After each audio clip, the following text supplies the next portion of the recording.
అలాగే ఇప్పుడు చిన్న చిన్న విషయాలు అంటే ఇక్కడ మన దగ్గర అంటే తేళ్ళు పాములు ఇవి ఉండవు కానీ ఊర్లలో అయితే మస్తు ఉంటాయి పాములు తేళ్ళు కుడతాయి కదా.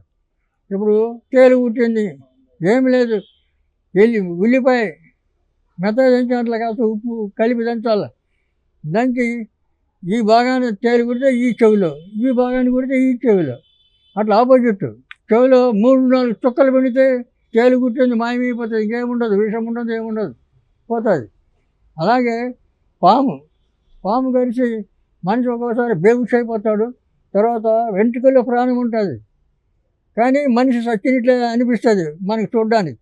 అలాంటి పరిస్థితుల్లో కూడా కొన్ని మృగమని చెప్పి మృగశిర కార్తెలో ఒక చెట్టు ఉంది. ఆ చెట్టు యొక్క కాయలాగా ఉంటుంది, అవి తెచ్చి పెట్టుకోవాలి. పెట్టుకొని దాని యొక్క గంధం తీసి పెట్టుకోవాలి. గోరెత్త నీళ్ళలో దాని గంధం తీసి పెట్టుకొని ఆ మనిషి ఇంకా పలకడు కదా బేగుషలు ఉన్నప్పుడు, అప్పుడు కుంకుడుగాయ కాస్త సాది కంట్లో ఇక్కడ పెడితే ఆయన నోరు తెరుస్తాడు. ఈ కషాయం తీసుకుని దాన్ని నోట్లో పోయాలి. ఎప్పుడు గొంతు దిగుతుంది అప్పుడు లేచి కూర్చుంటాడు. వెంట్రుకల పానం ఉన్న కూడా పాము కలిసినాడు, ఇంకా విషయం ఏముండదు, లేచి కూర్చోవడమే. ఇటువంటి ఎన్ని మన పూర్వీకులన్నీ ఇవన్నీ చేసేవాళ్ళు. చేస్తేనే మనుషులు 100 ఏళ్ళు హాయిగా బతికారు. ఇప్పుడు మనం 50 ఏళ్ళు అంటే పెద్ద గొడవ అయిపోతుంది. 50 ఏళ్ళు బతకడానికి చాలా అవస్థలు పడాల్సి వస్తుంది. కనుక ఎందుకంటే మన చేతులారా చేసుకుంటున్నాం ఇవన్నీ. మనం చేసుకునే పనులే అనర్థాలు. ఈ అనర్థాలన్నీ మనం తెచ్చుకుంటున్నాం. కాబట్టి మనం చక్కగా ఉంటే మన ఆరోగ్యం బాగానే ఉంటుంది. కానీ ఆ అలవాటు ఉండాలి కదా, అలవాటు లేదు. అలవాటు ఇప్పుడు మన మహర్షులు పూర్వకాలంలో 1000 సంవత్సరాల తపస్సులు చేశారని మనం ఇంట్లో పురాణాలు చదువుతున్నాం, వేదాలు చదువుతున్నాం. కాబట్టి వాళ్ళు 1000 సంవత్సరాల మళ్ళీ ఈ శరీరం ఎట్లా ఉన్నది, వాళ్ళు ఎలా ఉన్నారు, ఇవన్నీ ఆలోచన చేయాలి. కాబట్టి ఇప్పుడు ఇంకోటి ఒకటి, ఈ యోగాసనాలు సంవత్సరం ఇప్పుడు చెప్తున్నారు కదా, బొడలంగా చేసి యోగులమనేరు మూర్ఖులు, బొడలంగా చేసి యోగులమనేరు మూర్ఖులు, పుట్ట మీద కొట్టిన భుజంగమ చొచ్చునా అంటాడు వేమన్నా. అంటే మరి పుట్ట మీద కొడితే లోపల ఉన్న పాము చస్తుందా, చావదు. అంటే ఈ శరీరాన్ని కష్టపెడితే లోపల ఈ ఆత్మను మేలుకొల్పమంటాడు. ఆధ్యాత్మికంగా ఆత్మ సాధన కావాలి. మరి ఈ యోగాసనంలో ఏమొస్తుంది, అది ఆవగించేంత మేలు జరగదు.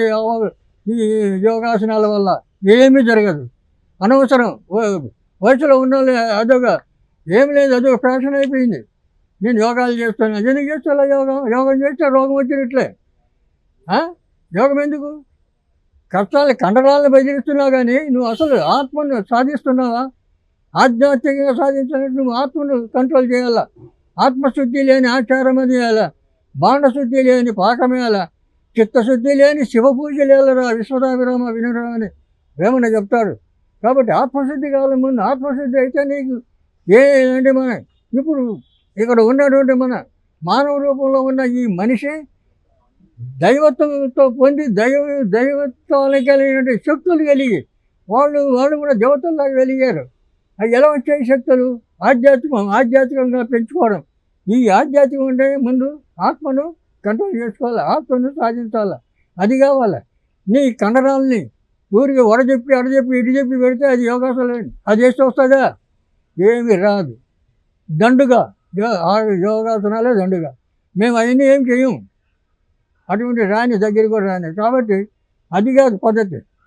నువ్వు ఆధ్యాత్మికంగా ఎదగాలంటే ముందు ఆత్మను సాధించాలా, సాధన చేయాలా. సాధన చేస్తే మనకి ఏదైనా సాధించవచ్చు. ఆ సాధనలోనే ఈ ఆత్మను సాధించినప్పుడు మనసు కంట్రోల్ అవుతుంది.